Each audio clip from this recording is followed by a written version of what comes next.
Let me move this light up a little bit so it's not shining in my face. There we go. So this might be a longer video than my normal reviews. I am going to talk openly about spoilers in this video for this movie. And I try to do a thing with my spoiler reviews where I do title them spoiler reviews, but at the same time I try to go as non-spoiler as possible, then go into spoilers. But here's what I'm just gonna say: this movie is very difficult not to spoil, with a lot of my issues for it. So I'm gonna still try to do that, but I'm just gonna give you the warning up front that this movie has so much to spoil that if I accidentally slip a spoiler, you kind of have been warned, I guess. I'm really going to try not to spoil the movie for you before I, do my, all right, spoiler time, click off, whatever sort of thing. I guess we'll start with the easiest thing to talk about that's spoiler free. The CGI in this movie is awful. The Flash is just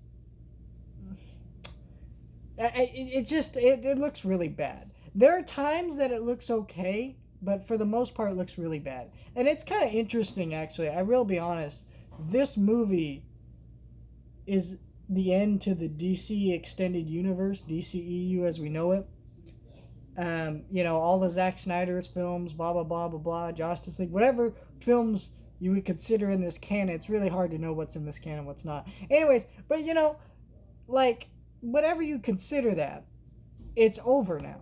But with that, it brings a lot of the problems of those movies, which includes the bad CGI.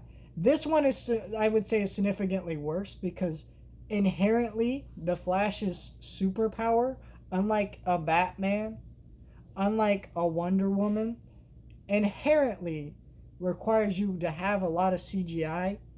Every time he runs, you have to CGI that lightning and that running and all that stuff.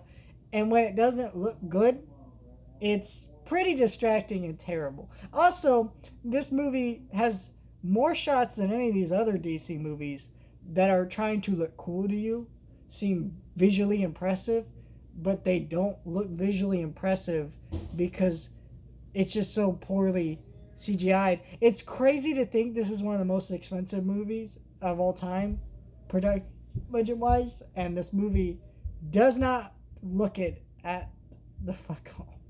It looks pretty bad.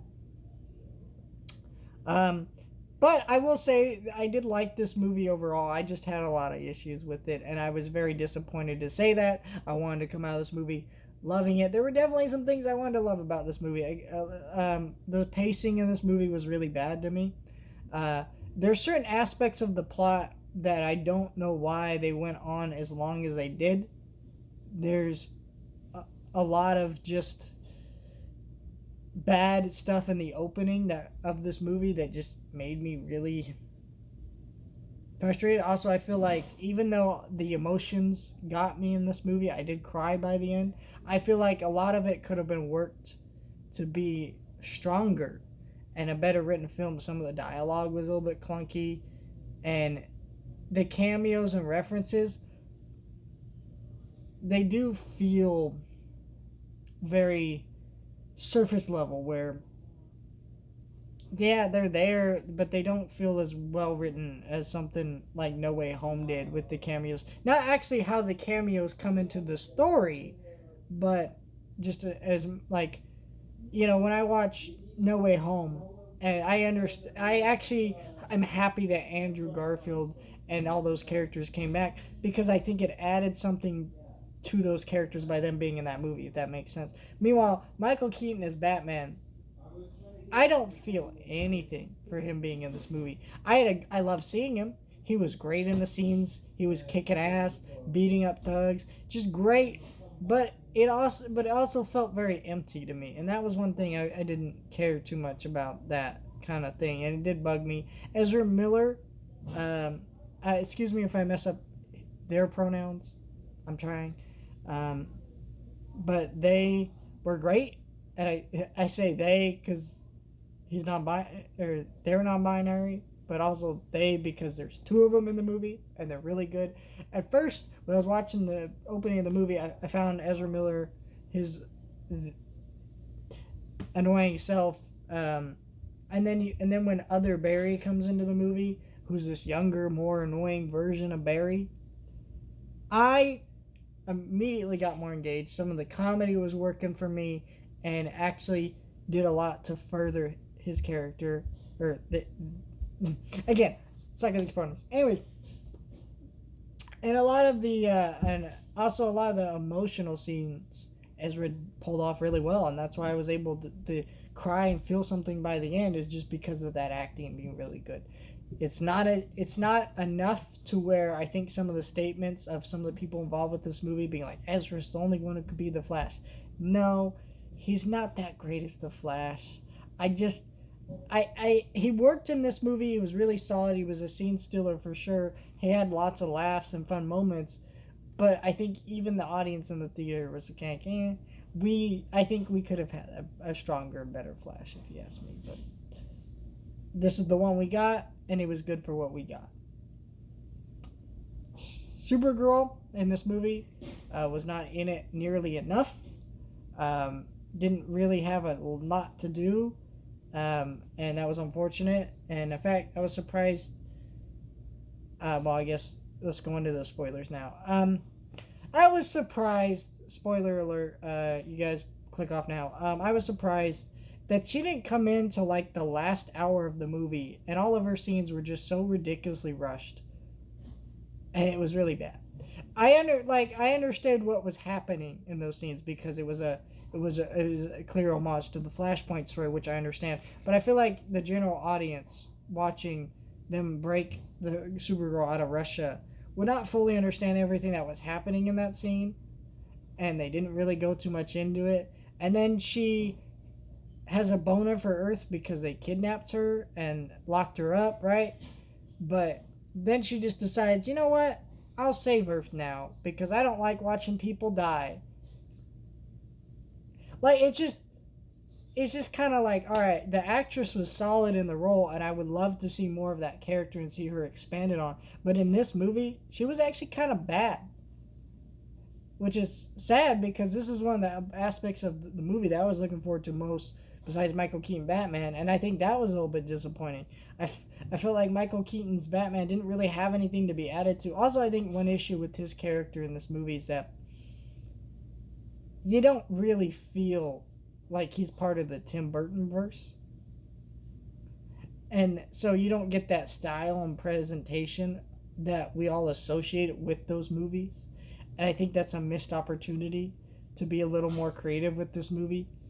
And so it just feels empty for that reason too, because part of the reason that Michael Keaton's so great is that Batman, it's the style and presentation of his character, and I thought they didn't do a great job of really showing that off in this movie, unfortunately. Yeah, and I don't know.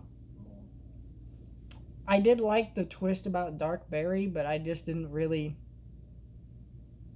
feel anything for how that twist was kind of executed. I feel like they could have done a little bit more to make it more impactful. We could have had more hints of Barry's darker side throughout the film. They hint at it enough, and they make it really strong throughout the movie. But I think the Barry and his mom's relationship is really poignant. I still feel like they could have done a little bit more with that, and what I mean by that is we needed more of Barry and his mom, just a little bit more in the movie, and I think that would have helped a lot. But also, they really didn't show what exactly had happened as clearly as I think they could have, should have. Like, I guess she had a knife put in her because some dude came into the house or something like that, but it didn't. I was like, okay, wait, like, what exactly happened? I felt like that was a little unclear. Maybe I just kind of missed something, but that was just me. Yeah, I don't know. I like this movie. Also, some people were saying the cameos were disrespectful. I actually don't think they were. There was only one cameo that I thought was disrespectful because when you're seeing glimpses into the Adam West world and stuff like that, they're not showing you Adam West Batman in close-up shots. You're just getting a glimpse of it and showing that that character exists in this universe. In a, you know, I thought that was fun. I thought that was fine. But then when you get to like Christopher Reeve and they're doing all these close-up shots of Christopher Reeve, and then now what was nice is you do actually see the Supergirl from his universe from the '80s movie, which I actually reviewed on my channel this week in preparation for this movie because I was really excited to see Supergirl in the movie. But they showed that a lot, and that's just really ugly and distracting. And again, the CG is not good in this movie, so it looks really bad. Showing a universe where there's Nicolas Cage as Superman, I almost yelled out in the theater, "Yeah!" Like, I was just ready to scream it out in the theater. I was like, yes! Can we get Nicolas Cage as Superman? I'm kidding. Don't actually ever make that movie, but man, that was great. That was just great. I just think it is insulting to the TV show actor who played the Flash, Grant Gustin, to not be in this movie. Also, John Wesley Shipp. Like, really, this is nonsense. But hey, you know. And then they got that ending stinger where Barry fixes everything and says goodbye to his mom. And then he's calling Batman. He's like, "You're right, we need to talk." And then you see George Clooney come out as Batman. He's like, "Wait, you're not Batman." He's like, "What the hell's wrong with you, man?" That was just great because, like, that was just funny. I feel like that would have been a better end credit bit as a joke, though, rather than being the thing right before the credits. The actual end credit scene, which is Aquaman and Barry hanging out and he's drunk. I'm like, okay, no real hint towards Aquaman 2, I guess, but I don't know. This movie was just disappointing overall. I think it's a movie that has a lot of little things, not big things, that hold it back from being a good movie. Because there's just all these little nitpicks that I have, or issues there, or issues here. Some of them being big, like the CGI, but other ones just being small, like how the cameos are done. Because I enjoy seeing Michael Keaton in the movie, and then it's like a lot of these scenes and moments in this movie are just so poorly paced or put together. I'm like, wait, Supergirl's just like, I'm gonna join the fight now. When we got into that stuff with Dark Barry, it just kind of like, I guess this is happening. Sure, it was hinted throughout the movie, and I think once I go back on rewatch, you'll start to see that a little bit more. But it wasn't properly put together, and it just sort of happened. And then I'm like, I guess we're here now. And it, the Flash. I don't know. It's great to see a Flash movie. It's something that we never really thought we would ever have, but it's also like, this is not the best Flash movie that they could have made. It has so many issues. It was disappointing for me overall, but